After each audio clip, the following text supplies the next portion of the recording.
Hello मित्रांनो, तुम्हाला माहिती आहे का की आजच्या ह्या डिजिटलायझेशनच्या एजमध्ये लँग्वेज शिकत असताना तुम्ही फक्त जी पुस्तकं आहेत, जी आधीच्या काळामध्ये ग्रंथालयामध्ये अवेलेबल राहायची, त्याच पुस्तकांच्या माध्यमातून आज तुम्ही शिकत नाही आहे, तर तुमच्याजवळ डिजिटल कंटेंटसुद्धा आहे.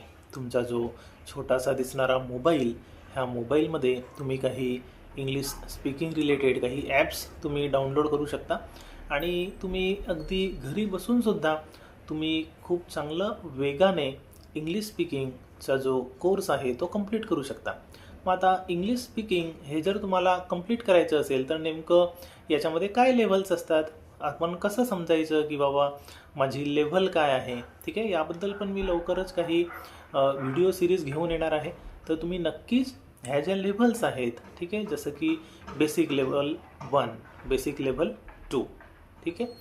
तर यामध्ये मी काय करणार आहे, तुमचं जे 8th to 9th स्टँडर्डपर्यंत जे मुलं असतात त्यांना मी बेसिक लेव्हल 1 आणि 2पर्यंत ठेवणार आहे आणि त्यांना कोणत्या प्रकारचं जे ग्रामर आहे ते आवश्यक असतं ते टेक्स्टबुकच्या माध्यमातून थोडा रिसर्च मी केलेला आहे आणि त्या माध्यमातून मी तुम्हाला नक्कीच तुम्हाला तुमची लेव्हल समजण्यास इथे मदत होईल, ठीक आहे. आणि मग त्या पुढे जाऊन आपण इंटरमिजिएट लेव्हल त्यामध्ये बघू शकतो की इंटरमिजिएट लेव्हल ही खूप महत्त्वाची आहे, जी 9th 10th त्याचबरोबर 11th 12th ह्या मुलांसाठी आपण त्यामध्ये काही अशी टेस्ट सिरीज ठेवणार आहे की ज्याने तुम्हाला खूप सहज पद्धतीने समजेल की तुमची जी लेव्हल आहे ग्रामरची ती नेमकी काय आहे. इंटरमिजिएट लेव्हलमध्ये तुमचा टेन्स जो टॉपिक आहे, त्याचबरोबर काही डायरेक्ट इनडायरेक्ट स्पीच, ठीक आहे, प्रत्यक्ष अप्रत्यक्ष कथन ज्याला म्हणतात, असे काही महत्त्वाचे ग्रामर टॉपिक तुमचे पूर्णपणे क्लिअर झालेलं पाहिजे.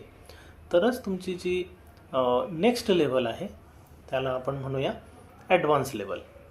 ॲडव्हान्स लेव्हल म्हणजे नेमकं काय, तर त्याच्याशी रिलेटेड पण एक सेपरेट व्हिडिओ मी घेऊन येणार आहे.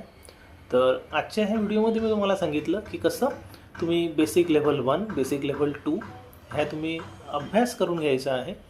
ह्या यूट्यूब शॉर्ट्समधून जे जे टॉपिक मी तुम्हाला सांगेल ते तुम्ही जर प्रॉपर कंप्लीट केले तर नक्कीच तुमची स्टेप बाय स्टेप तुम्हाला इंग्लिश स्पीकिंगमध्ये इम्प्रूव्हमेंट करण्याची संधी मिळणार आहे. तर तुम्ही नक्की ह्या यूट्यूब प्लॅटफॉर्मच्या मदतीने तुमचं इंग्लिश स्पीकिंग तुम्ही इम्प्रूव्ह करून घ्या. बाकीचे पण व्हिडिओ मी ऑलरेडी टाकलेले आहेत, पण आता मी ते स्ट्रक्चर्ड पद्धतीने करतो आहे, ठीक आहे. धन्यवाद.